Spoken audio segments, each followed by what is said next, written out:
My fellow Americans, I'm speaking to you tonight from behind the resolute desk in the Oval Office.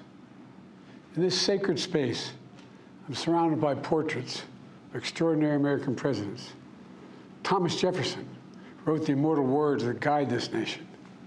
George Washington, who showed us presidents are not kings. Abraham Lincoln, who implored us to reject malice. Franklin Roosevelt, who inspired us to reject fear. I revere this office, but I love my country more. It's been the honor of my life to serve as your president. But in the defense of democracy, which is at stake, I think it's more important than any title. I draw strength and I find joy in working for the American people. But this sacred task of perfecting our union is not about me. It's about you, your families, your futures. It's about we, the people. And we can never forget that. And I never have. I've made it clear that I believe America is at an inflection point. One of those rare moments in history when the decisions we make now will determine our fate of our nation and the world for decades to come.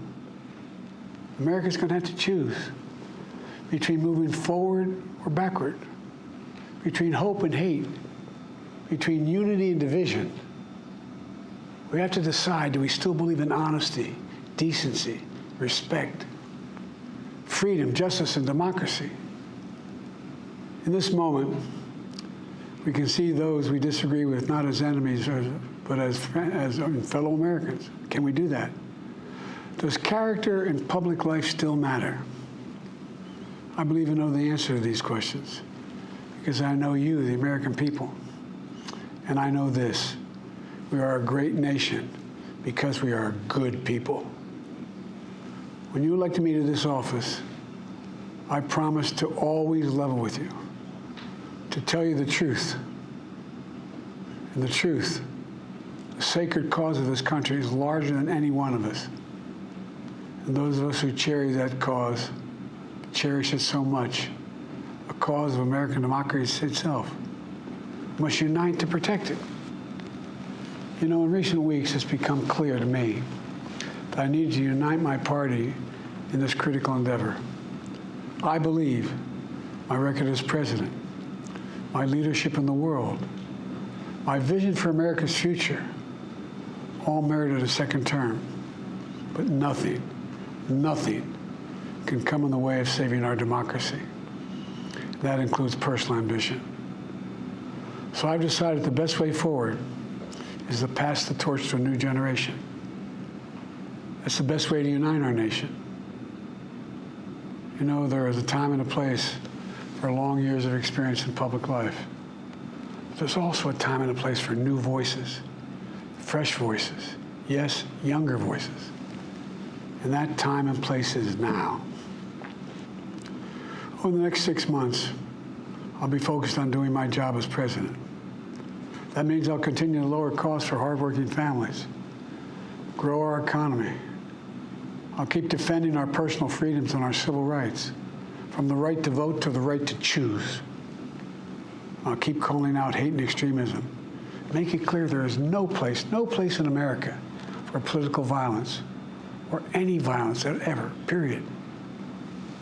I'm going to keep speaking out to protect our kids from gun violence, our planet from climate crisis that is the existential threat. And I will keep fighting for my cancer moonshot so we can end cancer as we know it, because we can do it. And I'm going to call for Supreme Court reform because this is critical to our democracy, Supreme Court reform. You know, I will keep working to ensure America remains strong and secure and the leader of the free world. I'm the first president in this century to report to the American people that the United States is not at war anywhere in the world. We'll keep rallying a coalition of proud nations to stop Putin from taking over Ukraine and doing more damage. We'll keep NATO stronger, and I'll make it more powerful and more united than any time in all of our history. I'll keep doing the same for our allies in the Pacific. You know, when I came to office, the conventional wisdom was that China would inevitably surpass the United States. That's not the case anymore. And I'm going to keep working to end the war in Gaza, bring home all the hostages, and bring peace and security to the Middle East and end this war. We're also working around the clock to bring home Americans being unjustly detained all around the world. You know, we've come so far since my inauguration. On that day, I told you, as I stood in that winter, we stood in a winter of peril and a winter of possibilities. Peril and possibilities. We were in the grip of the worst pandemic in a century. The worst economic crisis since the Great Depression. The worst attack on our democracy since the Civil War. But we came together as Americans, and we got through it. We emerged stronger, more prosperous, and more secure. Today, we have the strongest economy in the world, creating nearly 16 million new jobs, a record. Wages are up. Inflation continues to come down. The racial wealth gap is the lowest it's been in 20 years. We're literally rebuilding our entire nation, urban, suburban, rural, and tribal communities. Manufacturing has come back to America. We're leading the world again in chips and science and innovation. We finally beat Big Pharma after all these years to lower the cost of prescription drugs for seniors. And I'm going to keep fighting to make sure we lower the cost for everyone, not just seniors. More people have health care today in America than ever before. And I signed one of the most significant laws helping millions of veterans and their families who were exposed to toxic materials. You know, the most significant climate law ever in the history of the world. The first major gun safety law in 30 years. And today, the violent crime rate is at a 50-year low. We're also securing our border. Border crossings are lower today than when the previous administration left office. I've kept my commitment to appoint the first black woman to the Supreme Court of the United States of America. I also kept my commitment to have an administration that looks like America and be a president for all Americans. That's what I've done. I ran for president 4 years ago because I believed and still do that the soul of America was at stake. The very nature of who we are was at stake. And that's still the case. America's an idea. An idea stronger than any army, bigger than any ocean, more powerful than any dictator or tyrant. It's the most powerful idea in the history of the world. That idea is that we hold these truths to be self-evident. We're all created equal, endowed by our Creator with certain inalienable rights: life, liberty, pursuit of happiness. We've never fully lived up to it, to this sacred idea, but we've never walked away from it either.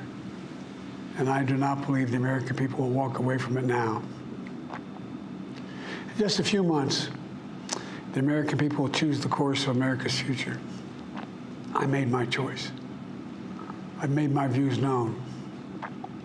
I would like to thank our great Vice President Kamala Harris. She's experienced, she's tough, she's capable. She's been an incredible partner to me and a leader for our country. Now the choice is up to you, the American people. When you make that choice, remember the words of Benjamin Franklin that's hanging on my wall here in the Oval Office, alongside the busts of Dr. King and Rosa Parks and Cesar Chavez. When Ben Franklin was asked, as he emerged from the convention going on, whether the founders have given America a monarchy or republic, Franklin's response was, a republic, if you can keep it. A republic, if you can keep it. Whether we keep our republic is now in your hands. My fellow Americans, it's been the privilege of my life to serve this nation for over 50 years. Nowhere else on earth could a kid with a stutter, from modest beginnings in Scranton, Pennsylvania, and Claymont, Delaware, one day sit behind the resolute desk in the Oval Office as President of the United States. But here I am. That's what's so special about America. We're a nation of promise and possibilities, of dreamers and doers, of ordinary Americans doing extraordinary things. I've given my heart and my soul to our nation, like so many others. I've been blessed a million times in return with the love and support of the American people. I hope you have some idea how grateful I am to all of you. The great thing about America is here, kings and dictators do not rule, the people do. History is in your hands. The power is in your hands. The idea of America lies in your hands. We just have to keep faith, keep the faith, and remember who we are. We're the United States of America, and there's simply nothing beyond our capacity when we do it together. So let's act together, preserve our democracy. God bless you all, and may God protect our troops. Thank you.